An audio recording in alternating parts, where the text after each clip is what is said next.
అందరికీ మన ప్రభువును రక్షకుడైన యేసుక్రీస్తు వారి పేరిట ప్రేమపూర్వకమైనటువంటి వందనాలండి.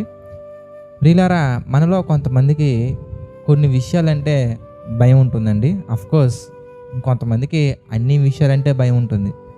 కొంతమంది ఎగ్జామ్స్కి భయపడుతూ ఉంటారు, కొంతమంది ఇంటర్వ్యూస్కి భయపడుతూ ఉంటారు, కొంతమంది లైఫ్ పార్ట్నర్ని చూస్ చేసుకునే విషయంలో భయపడుతూ ఉంటారు, కొంతమంది చిల్డ్రన్ని పెంచే విషయంలో భయపడుతూ ఉంటారు, కొంతమంది ప్రతి దానికి భయపడుతూ ఉంటారండి. అయితే ఈ భయాన్ని ఎలా పోగొట్టుకోవాలి అనడానికి అనేకమైనటువంటి కౌన్సిలింగ్ సెంటర్స్ కూడా ఉన్నాయి. అయితే వాటన్నిటికి వెళ్ళటం వల్ల మేబీ ఉపశమనం రావచ్చేమో, అది టెంపరీ మాత్రమే. బట్ పర్మనెంట్గా అన్ని విషయాల పట్ల మనం భయం పోగొట్టుకొని నిర్భయంగా దేవుని యొక్క చిత్త ప్రకారంగా మనం ఎలా బ్రతకాలి అనగానే దానికి ప్రభు అయినటువంటి యేసుక్రీస్తు వారు ఇస్తున్నటువంటి సమాధానం మనం ఒకసారి గమనించినట్లయితే మత్తయి సువార్త 8వ అధ్యాయము 26వ వచనం మనం చూద్దామండి. అందుకైన అల్ప విశ్వాసులారా ఎందుకు భయపడుచున్నారని వారితో చెప్పి లేచి గాలిని సముద్రమును గద్దింపగా మిక్కిలి నిమ్మలమాయెను. అంటే ఎవరు భయపడతారు ఇంతకీ అంటే అల్ప విశ్వాసులు. ఎవరికైతే దేవుని యెడల విశ్వాసం తక్కువగా ఉంటుందో, ఎవరికైతే దేవుని యెడల విశ్వాసం లో లెవెల్స్లో ఉంటుందో వారు మాత్రం ప్రతి చిన్నదానికి భయపడతారు, ప్రతి పెద్దదానికి గాబరా పడుతూ ఉంటారు. అయితే మనలో ఉన్నటువంటి భయాన్ని పోగొట్టుకోవాలంటే మనం లోకములో ఉన్నటువంటి వస్తువుల మీద, లోకంలో ఉన్నటువంటి మనుషుల మీద, లోకంలో ఉన్నటువంటి ఆపర్చునిటీస్ మీద కాకుండా, వాటి మీద డిపెండ్ అవ్వకుండా, వాటి గురించి మనం ఆలోచించకుండా లోకాలను కలిగించి జగత్తును నిర్మించి అందులో మనల్ని భద్రంగా ఉంచి మన కొరకు అన్నీ చేసి తన సొంత కుమారుని కూడా మన కొరకు అర్పించినటువంటి దేవుని యెడల కనుక మనం విశ్వాసం ఉంచగలిగినట్లయితే my dear brothers and sisters, ప్రతి ఒక్కదాని విషయంలో మనం విజయాన్ని పొందగలం. మరి విశ్వాసం ఎలా వస్తుంది బ్రదర్? నాలో ఉన్నటువంటి అల్ప విశ్వాసాన్ని ఎలా పోగొట్టుకోవాలి? నాలో ఉన్నటువంటి అల్ప విశ్వాసాన్ని నేను ఎలాగా అధికమైనటువంటి విశ్వాసంగా ఎలా మార్చుకోవాలి? నేను ఒక నిజమైన విశ్వాసంగా ఎలా రూపుదిద్దుకోవాలి బ్రదర్? నా యొక్క వ్యక్తిగత జీవితాన్ని, నా యొక్క భక్తి జీవితాన్ని దేవుని చిత్త ప్రకారం ఎలా మలుచుకోవాలని మీరు ఆలోచించినట్లయితే సింపుల్ అండి, వెరీ సింపుల్. దేవుని యొక్క చిత్త ప్రకారంగా మనం ప్రార్థనాపూర్వకంగా సిద్ధపడి బైబిల్లో ఒక వచనాన్ని మనం ధ్యానించినట్లయితే ఒక విషయం మనకు అర్థమవుతుంది. రోమీలకు రాసినటువంటి పత్రిక 10వ అధ్యాయం 17వ వచనం మనం చూస్తే, కాగా వినుట వలన విశ్వాసము కలుగును, వినుట యేసుక్రీస్తు వారిని గురించినటువంటి మాటల వలన కలుగును.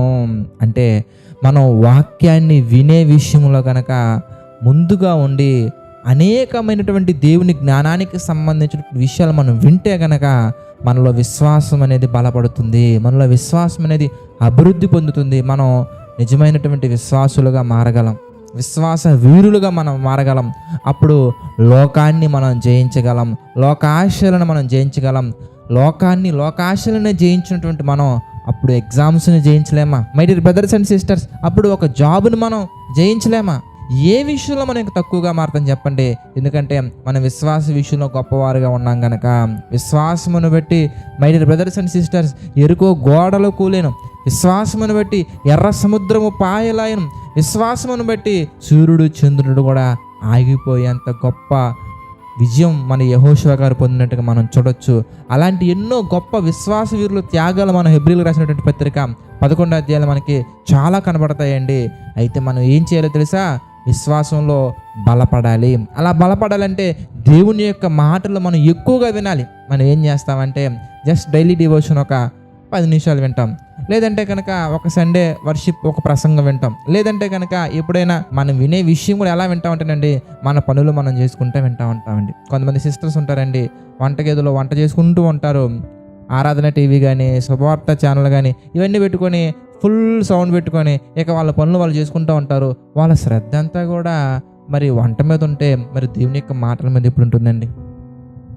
కనుక మనం ఏం చేయాలంటే దేవుని యొక్క వాక్యం వినడం అంటే ప్రియులారా మన పనులు మనం చేసుకుంటూ వినడం కాదండి.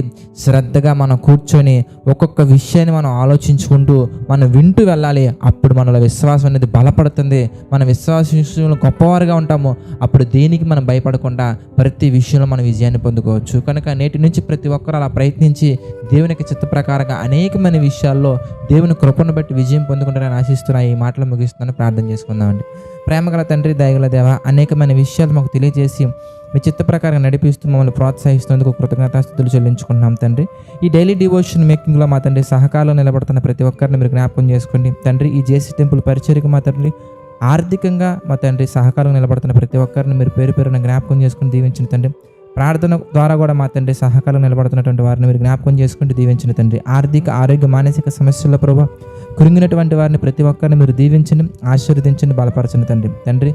మీ చిత్తమైతే ఇంకా అనేకమైన విషయాల ప్రభావం మేము మీ యొక్క పిల్లలుగా మా తండ్రి మారి మిమ్మల్ని సంతోషపెట్టినట్లుగా సహాయం చేయండి తండ్రి. నమ్మకంగా యథార్థంగా మీకు పరిచయం చేస్తున్న ప్రతి ఒక్కరిని మీరు దీవించండి, ఆశీర్వదించండి, బలపరచండి తండ్రి.